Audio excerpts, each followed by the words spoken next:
Welcome to the DFIRmas podcast. This is a seasonal short series podcast by Arcpoint Forensics, hosted by yours truly, Amy Moles. In this episode, I am joined by Keven Hendricks to discuss what the dark web is. Keven Hendricks is a law enforcement veteran with almost 2 decades experience, previously serving as a task force officer for 2 separate federal agencies. He is a published author with the FBI Law Enforcement Bulletin and American Police Beat, and currently works as an instructor for various police training agencies, teaching a class for law enforcement on dark web and cybercrime investigations. His experience has been quoted in the Washington Post, New York Magazine, NPR, The Economist, and Wired. He's a certified cybercrime examiner and certified cybercrime investigator by the National White Collar Crime Center, a certified cryptocurrency investigator through the Blockchain Intelligence Group, and a certified digital asset professional through the Global Digital Asset and Cryptocurrency Alliance.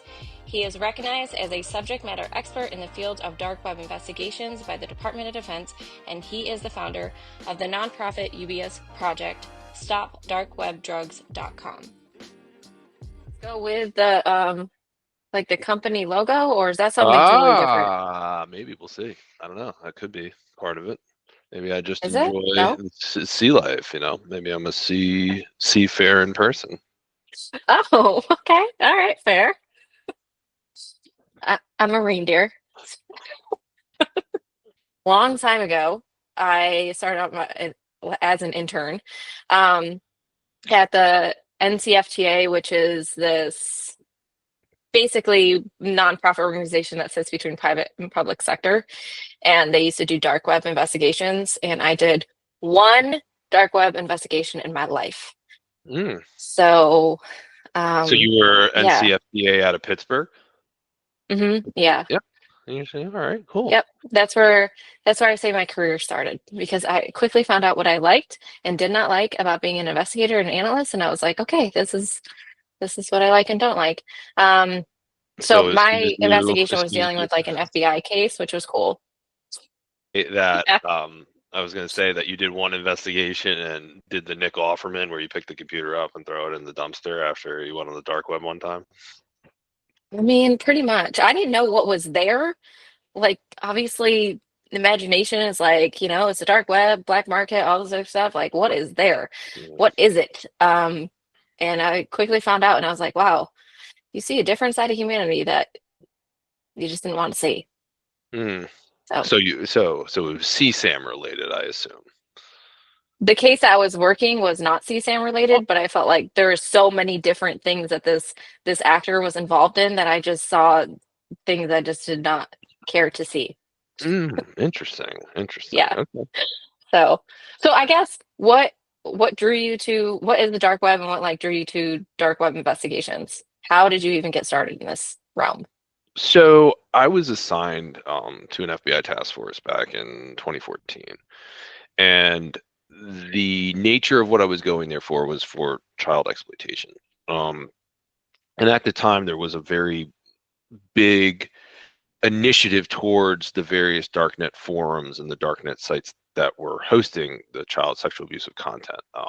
Cases, studies that have become kind of the archetypes for these types of investigations were going on then. So really, if you look up, and anyone could Google it, the Love Zone, which was about freedom hosting by proxy, as well as Operation Pacifier, and probably the site that created most of the urban legends of the dark web, No Limits Fun, also run by Peter Scully.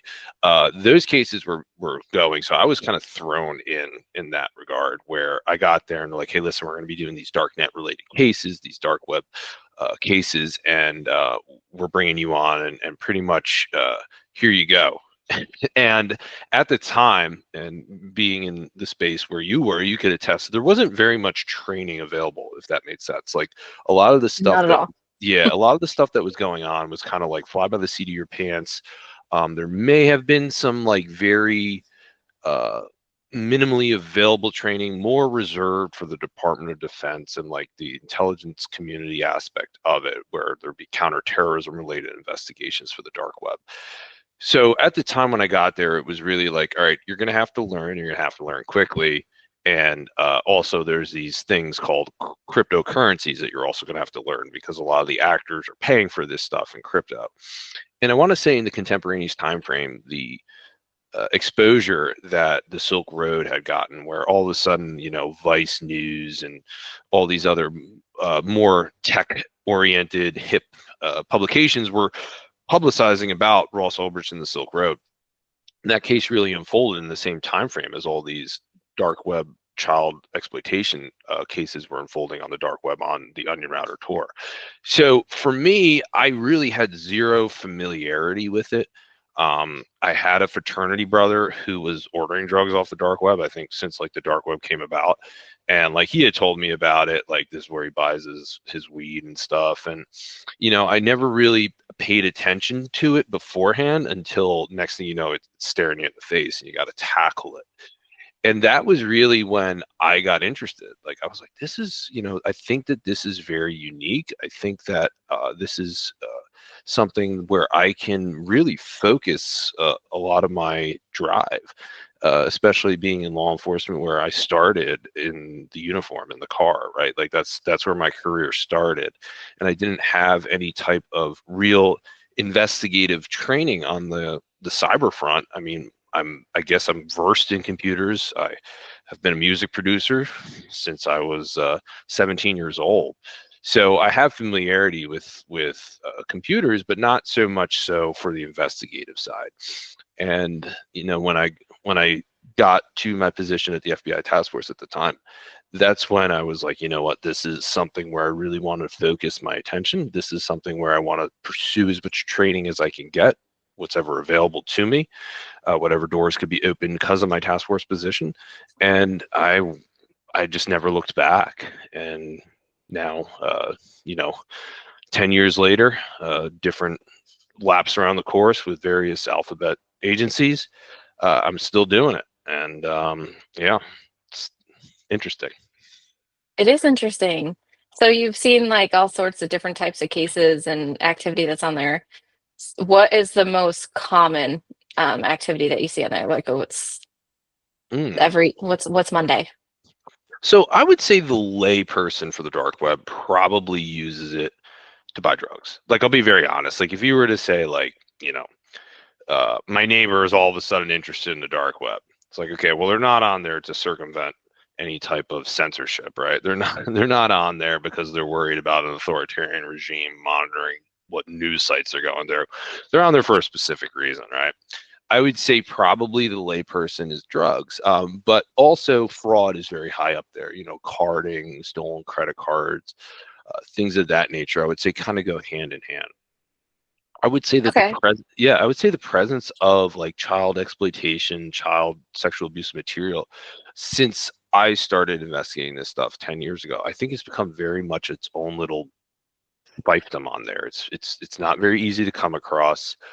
Usually, it's a closed community because they're very worrisome about law enforcement, and for the most part, it's not as like readily available on a lot of these Tor and darknet indexing searching platforms. They don't want you searching specific things, so it's a little bit harder to find it now.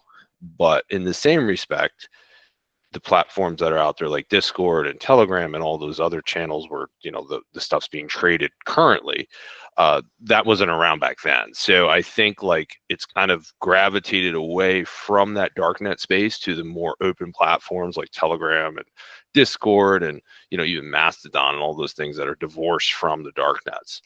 And I would think that if you were to say, hey, this person's interested in the dark web now, I don't think that it's child exploitation anymore. I think it's more or less fraud related or narcotics related. Yeah, I think when I was doing a lot of the investigations at NCFTA, it was mostly just like pharmaceutical fraud Mm, and credit card fraud. yeah, that and That was a that lot of that it. and you don't even have to go on the dark web for credit card fraud anymore. Like literally, like it's all out there on the deep web and the different Russia-based forums and things of that nature. So. So when you're going through an investigation, you're building a case, how is this evidence different from regular, like digital evidence that you're submitting to court? How So do you that's submit it to court? How do you seize it? Yeah, so that's a great question. I think a lot of this stuff is very much not going to be present on an actual device acquisition, right? Like I think when we're used to the old Zoolander ideology, the files are in the computer. For the most part, when people are using these dark nets, there's not going to be a heavy fingerprint on the device. I mean, they'll have the Tor browser, they'll have I2P, or they'll have some sort of VPN service, and that's just standard. But in terms of like the actual accounts themselves, more often than not, you're going to find these actors have saved the credentials somewhere, whether they saved their credentials and logins in their iCloud, on their notes, on their iPhone, and then you're going to have to also find out where links they were going to and where they saved those links, because a lot of people are operationally secure where they don't bookmark it in their Tor browser. So what they'll do is they'll copy and paste it and maybe save it as a text file, or they'll save it as something where it's not very easy to come across in a forensic exam. So you're gonna have to find out where they were going, and then you're gonna have to find out what those credentials were for them to log in, because a lot of these CSAM sites, they are very much you're not getting past the credential wall. Like, you have to do the login or you have to register for an account. You're not just gonna be able to see what people are posting. For the narcotics related stuff and the purchasing of contraband like that via a marketplace, and I'm thinking of just like akin to Silk Road, right? Like, if you're looking for something like that, you find the link, you're going to find you're going to find the marketplace, you're going to find everything for sale. But to actively see what they have purchased or to get into their account, again, you're going to have their credentials, their login credentials. So I think from a digital forensics aspect, that's one of the monkey wrenches in these types of investigations, is depending on how operationally secure they are, will really dictate how much you're going to find in terms of their traversing of the different dark nets. So they all don't have like their username, password saved in untitled document sitting on their desktop. Probably not. I mean, it might be in a post-it note on the on their, kind of like Jurassic Park, Dennis Nedry's computer with all the post-it notes. It might be there, which has happened before. But for the most part, I would say from my personal experiences, that where you're probably going to find that the login credentials and things like that. Would iCloud is kind of a grand slam, because a lot of people save their stuff in their notes. I save my stuff in my notes. So if anyone got into Okay. if anyone got into my iCloud, they found all my logins for everything. Noted. Everybody who's listening. I'm just Yeah, kidding. no, try to get in, right? Good luck. So I guess when you're investigating the different types of actors and stuff like that, is that your biggest challenge, is getting into the account, or are there other challenges that you face? So I want to say that there's kind of been this gravitation towards these end-to-end encryption apps as a mean of communicative a communicative medium between other actors that really start on the dark web. So, for example, a lot of these vendors have their real world, and I like to say that real world contact information on their vendor profiles, right? Like, you can reach out to me on Telegram, you can reach out to me on WhatsApp. At the time, which was probably the biggest one, was WickerMe, before WickerMe got shut down. And what you'll see is that you'll find these, whatever type of investigation you've done, whether it's just an end user, a recipient, somebody like that, you'll find that they were in some way, shape, or form communicating with the vendor in another avenue besides the dark web. And that, I think, has been really the paradigm shift since I started over the past decade to now, where you'll find that, okay, I dumped the phone, and I found they were in communication on Telegram, right? Like, I found they were talking with this actor on Telegram, and it turns out that, well, really, that was the Telegram channel for the vending account of that specific vendor on the darknet market, or that was somebody that they met on the forum where they wanted to start engaging in whatever fantasies that they had in terms of child abuse and things of that nature, almost in real time with each other on Telegram. And that would be something where I think if you were to come across those chats in a forensic acquisition or anything like that, you'd really have to know what you're looking at.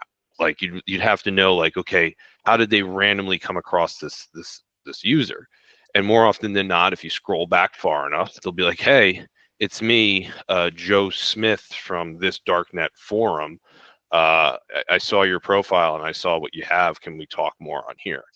And I think that is honestly the paradigm shift that I have seen, where that wouldn't have been the case 10 years ago, 11, 12 years ago. You wouldn't have them being so open about it. And yeah, that's what I would say is probably the most unique advancement that I could think of in my tenure of investigating this. Why do you think that shift happened? Why people all of a sudden are a little bit more open? You think it's just the level of trust, or they trust the application, like the end-to-end encryption, a little bit more? I would say, yeah, probably both of those things combined. Also, the fact that unless you're using an Android phone, you're not using the native Tor browser. And I'm just using the Tor browser because it's the most used darknet in the world. But unless you have an Android phone, you're not using the native Tor browser. So what you'll see is a lot of these actors would actually traverse Tor on maybe their desktop or their laptop. But when you're on your phone 24/7, like most of us are, it's only just easier for them to reach out to this person on a platform like Telegram or Signal or WhatsApp, where they feel like they have that protection of the end-to-end encryption, like they're not getting monitored in the act of conversation. But little do they know that obviously on the end device it's not encrypted. So if they were to have that phone forensically analyzed or seized in some way, shape, or form, that content would be there. Yeah, so that's how we're seeing a lot of the digital forensics, obviously, investigations intersect with OSINT, is what you're kind of describing. So, what are the key differences, I guess, when you're looking at those devices? Like, obviously, we can go through and parse those individual chat applications, and Hmm. extract any evidence we need from the mobile device. But how are digital forensic analysts being able to take what they're seeing on the devices and then bolster that with their OSINT investigations? I think it's a matter of actually, knowing what you're looking for in terms of the content that you're viewing, right? Like, so if I were to be viewing a Telegram chat that looks like there was some sort of trading of CSAM back and forth, I really want to get to the beginning of that chat. I want to see how this all started, right? Like, Hmm. was this person in a specific Telegram channel where they're trading CSAM? And then from there, an individual reached out to them directly from that channel. Or was it, like I said, hey, it's my username on this darknet based child pornography discussion forum. I saw that you said reach out to you about like having fantasies, which a lot of people do, unfortunately. And they start to talk rather freely in those chats. And then there's trading a CSAM back and forth and things like that. But I think the biggest curveball, honestly, in terms of, the OSINT pivots and things like from these chats and whatever you might find on the device is like the distinguishing of AI created content versus actual real production or a real CSAM, I should say, that was produced in some way, shape, or form. And there are just like these weird, almost bizarro world Telegram channels where it's like they take real women and they make almost AI versions of these women, and then these women are engaged in sex acts and things like that, and like they have their own channels, and like guys like communicate on the channels, and then like they talk and it's like, again, you wish Skynet would take over at this point and just take over the world. But that was one of the things I came across where, like, the phenomenon of nudify and deep nudes and things of that nature, where now you have people being exploited by real pictures of themselves being sent to these AI bots that are either based on Telegram or these AI channels that are based on the clear web as well as the dark web. And those channels are basically creating sexual nude photos of them either engaged in some sort of sexual act or not, and then they're being used as an exploitation medium where they threaten that they're going to put that picture out there if they don't cooperate, or they're running with it and like they're trading it for other stuff. So it's just like a very, very weird times, I would say. Yeah. So this isn't anything new, though. Generative AI has been around for a few years. Is that we're just seeing more of it, or it's just more well known now? Ease of use, Mm. how well the images are now, how well they're created, and hard to differentiate between the two. And I also think that the weirdest pivot that I could think about was literally finding the source photo of a person's Instagram account that was used to create one of these nudified photos, which then pivoted to a VK channel or VK profile, which was to a Telegram channel for this AI version of this real woman, where it was almost like requests from followers. And this channel had like 1,500 followers of like guys that were just asking for these bizarre things, and it was creating it in an AI version. And I don't know, I tried to nudify myself just to see what it would do, and it misgendered me, so it was pretty funny. Right. But that is what it is. Hey, you got to test your tools, right? Yeah, yeah. That's the way. Yeah, I did. I know a lot of individuals are reluctant to put their even pictures of their kids on social media, Mm, right? Even if it's a closed account, because you don't know yeah, who you're friends with or what they're doing in private and stuff like that. And I know that that trend has been around for quite some time, but it just seems like it's constant, and it just is getting worse. So I guess, like you said, easy use makes sense. That it tools does. are just easier to I generate mean, more material. like, the fact that I think is also kind of a double-edged sword, where like you have these news outlets that report on it, like New York Post and Vice and all these big news outlets that report on it, which then creates this like curious base to go, oh, well, I've never heard of only nudes. I never heard of these deep nudes channels, which then creates actually more users of them. So it was kind of the same thing that I saw in terms of like when it was about the Silk Road, right? When the Silk Road started getting reported on, more people started to sign up for it because they're like, oh, wait, I could buy my drugs online versus having to go risk getting robbed on the street corner. So I think it's one of those things where the more publicity it gets, it actually gets like more users, which again creates more victims when you think about it. So Yeah, that's a good point. mm, I didn't really think about it that way. So, okay, so what is your favorite? Do you have a favorite case that you can share with us favorite about an case. investigation that you did? A favorite case. So I can say that probably the number one contraband controlled substance that will get you very, very rich, very, very quick is steroids. Because steroids is incredibly interesting, where I feel there's much more of a epidemic amongst teens and things that people don't really realize. How available steroids is, how very little social media channels like anything on Meta or TikTok or anything do to stop the propagation of kids getting geared and getting in really good shape. And I just think about that because I go to the gym and I see kids that are 15 and 16 that look like they could kick the crap out of me, and I'm like, wait a minute, where did this come from, That's right? not natural. Yeah. So one of the cases I had was actually the biggest distributor of steroids in the world. That was under a special operations division of the Drug Enforcement Administration called Operation Jacked in the Box. And what is very interesting about it is the fact that the main kingpin behind this whole operation was a probably somebody you wouldn't suspect, U.S. citizen who wound up fleeing the United States while he was under indictment because he got an emergency passport through the Department of State and has since relocated to China, where he runs the biggest vending of steroid operations in the world. And this guy makes Ross Ulbricht look like amateur hour, like how successful this person has been. And the way that they operate is very much similar to multi-level marketing venture, where they're able to cultivate uh, cooperators within a certain country. And what they're doing is they're having products shipped that normal people really don't want. So it's like, I don't want that Chinese steroids. I don't want those Eastern European steroids. I want the United States and Canada steroids. I don't want Mexican steroids. I want these steroids.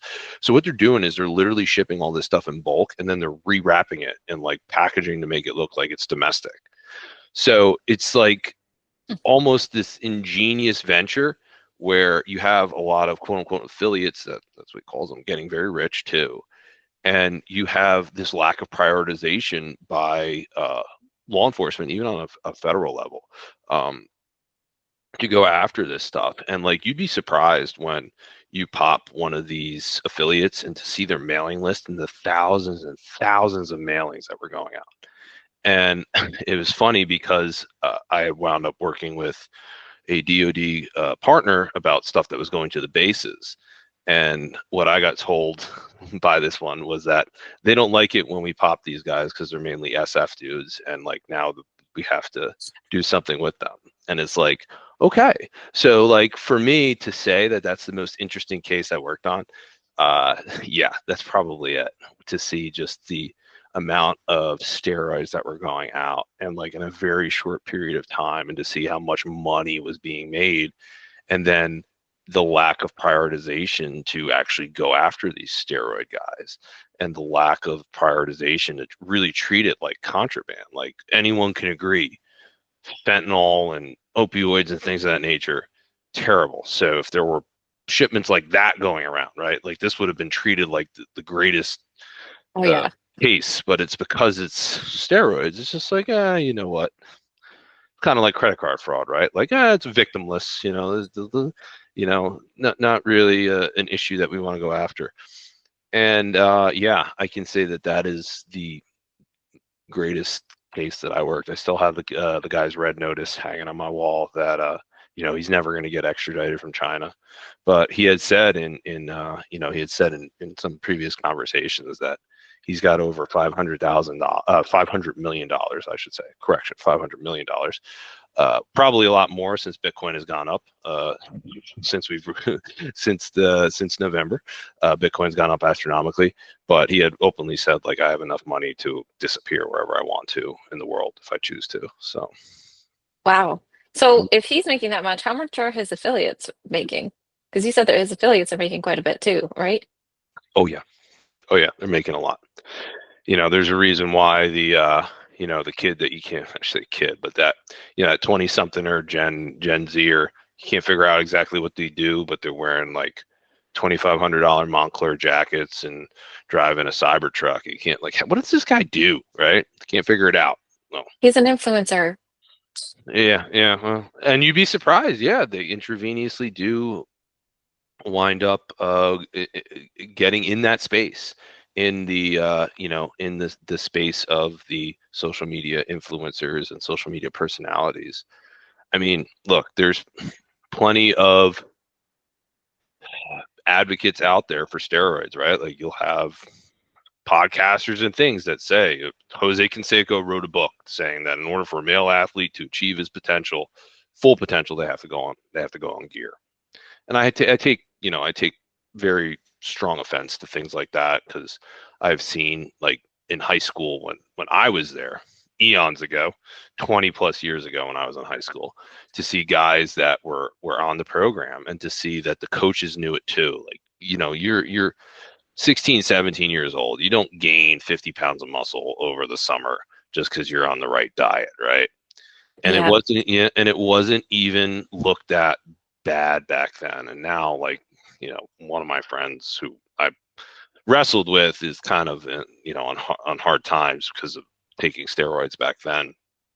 And it's just like, I don't know, it's one of these weird things where I feel like people are just literally getting away with it. And it's yeah, most interesting case, yes, definitely. So now every time I see a jacked influencer, I'm just gonna assume that he's an affiliate of this program. He's on the gas. Well, Like, again, like, look, there, it is a culture, right? Like, there's a reason why the Marvel Avengers don't look like regular dudes running around with dad bods, right? Like, there's a reason for it. And I would say that that it's no different than for women, and the unrealistic uh, for things that we put out there. A woman has to look a certain way, their body has to be a certain way.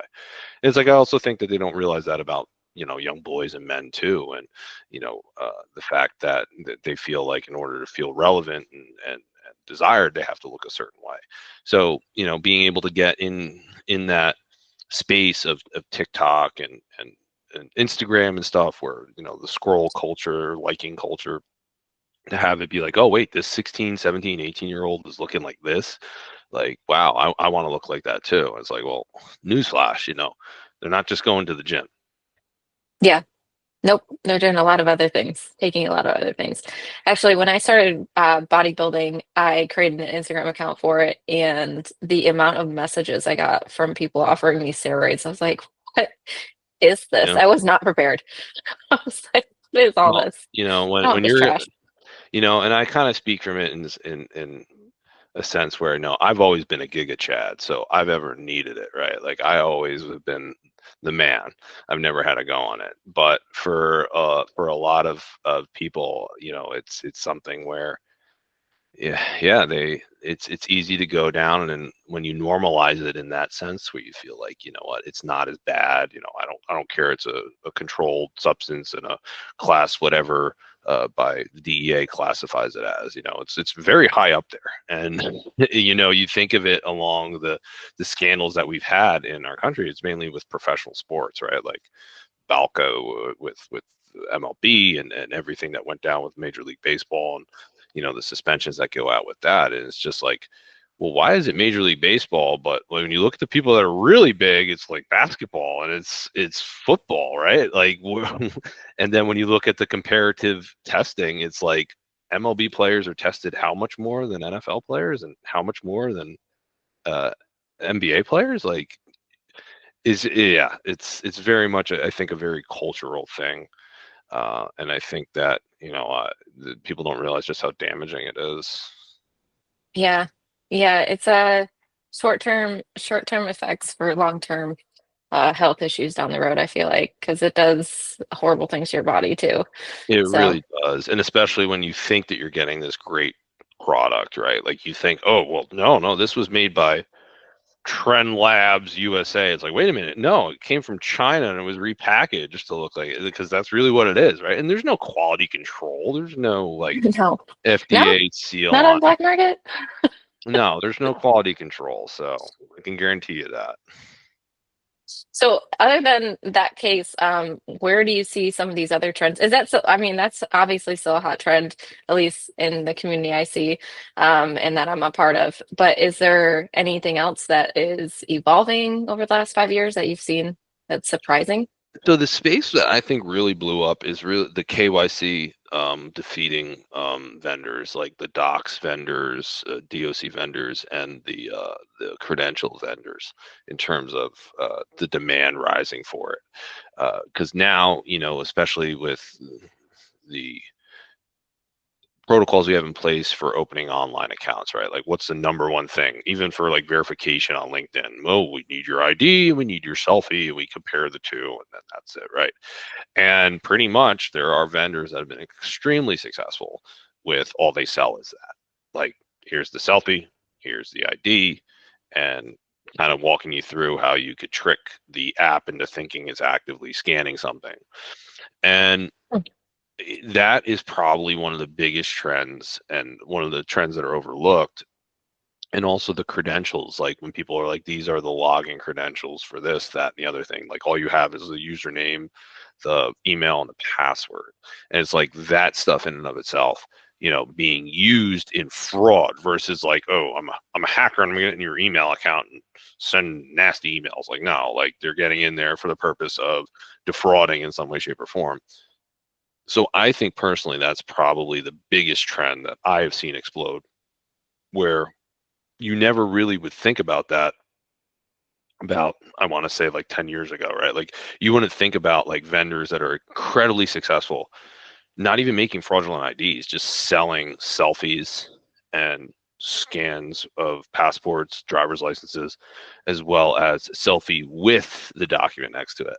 And then when you look how those get farmed, like that's what's the interesting part, is like, where are those coming from, right? And then you realize, oh, some people got deceived into working from home scams where legitimately they're like, hey, especially during COVID, work from home, make this much money. You don't have to report to the office. It's like, oh, we got to fill it out. We're a Europe-based company. You're in the United States. We need to create a VAT number for you over here. Send us your selfie and your driver's license. And It's for people. yeah, and then it goes right to this vendor. It's like, hey, what country do you want? Oh, I want New Zealand. Boom, here you go. Here's all the New Zealand ones I have. What country you want? I want Australia. Boom. What country you want? United States. Boom. Yeah, and that is an incredibly lucrative venture. Yeah, I bet. And it seems like it's so easy for them on the other side. It's like, and as the person sitting there, you're thinking you're just going through the process, just Yeah. giving up all your information, have no idea, and then end up with no job. By the way, So, this is hop water. Okay, so it's not. I mean, I wasn't going to judge you. No, okay, even you never know. People looking at it, and they might, yeah. I have cold coffee, not as cool. Well, Sorry. you could put anything in those mugs, right? Like Yeah, coffee. Whatever eggnog. gets you through the day. No, I'm just kidding. Any like favorite holiday traditions or So for me, being a parent, to see how the holidays have really changed for me. It's more about the experience for my children and trying to do things with them.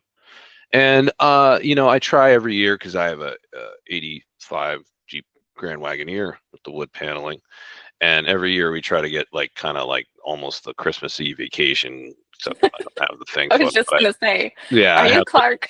I have the tree on top of it, and every year we try to get a photo with the tree on top of the car as we pick it up from the Christmas tree farm, and try to get my kids next to that. And then, we don't send out Christmas cards anymore because we realize, like, they literally go from the mailbox into the garbage can with most people. So it's just like, I don't want to send you stuff to throw out. So we try to take a photo with them and put it on the gram or put it out I there was on. gonna say with Facebook and Instagram, you don't need to send a Christmas card out anymore. It's still So they're still holding it tangible, something like that. I like that. I like I would, if it were up to me, I would send them out. You'd still get them. I probably print maybe 10 or 15, and that's it. It's like just the family members who don't have social media. That's what I meant. Yes, yes. The Yeah. ones who are still off the grid and won't get on the Facebook or the or anything like that. Oh my goodness. So do you guys watch the movie every single year too? Is it like a whole family We like do Christmas watch it. It's vacation? not like we're not one of those families. Like my brother-in-law, like they could quote the whole freaking movie. I'm like, "Whoa, that ain't me, right? Like I'm not like that. Um, you know, I, That's I me. was I was debating cousin Eddieing like this, where I'd have like the turtleneck and the white sweater just to see if anyone got that.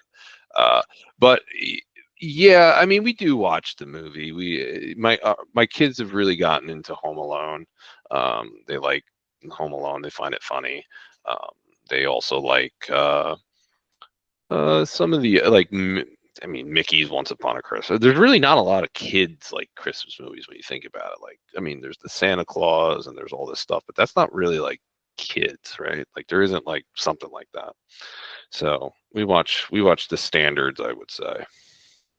Yeah, there's a new one coming out, Red One. Have you seen the previews to that? Oh, is that the one with the Rock just beating the crap out Yeah, of but everyone? Yeah, Santa's like jacked. yeah, exactly. Santa's Yeah, on steroids. yes, exactly. Thank you.